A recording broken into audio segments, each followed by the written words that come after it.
తన దాసుని దీన ప్రార్థన దేవుని హృదయాన్ని కదిలించి జవాబు ఇవ్వకుండా ఉండలేకపోయాడు, స్పందించకుండా ఉండలేకపోయాడు. ఛీ, నిన్ను పట్టించుకోనల్లా. శాంసన్, నా కుమారుడా, ఇదిగో నీకు బలమిస్తున్నాను, ఓ విజయోస్తు. హల్లెలూయా, హల్లెలూయా.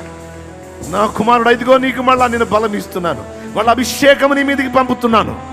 ఓ జయము నీదే, జయము నీదే, ఎవడు గెలవలేడు పో, ఎవడు గెలవలేడు పో. అంతే, ఒక దెబ్బతో మొత్తం హతం.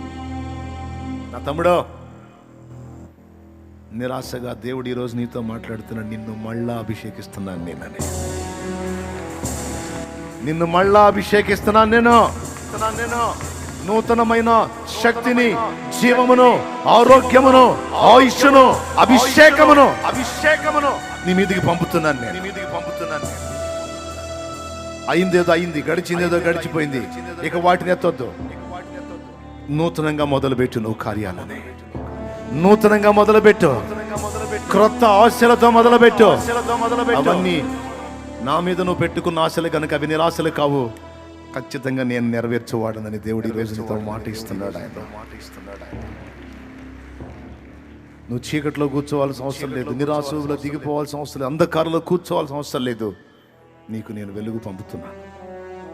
నువ్వు వెలగాలి ఒక వెలుగు, నువ్వు వెలగాలి నా కుమారుడా ఒక వెలుగు, నువ్వు వెలగాలి నా కుమారి ఒక వెలుగు.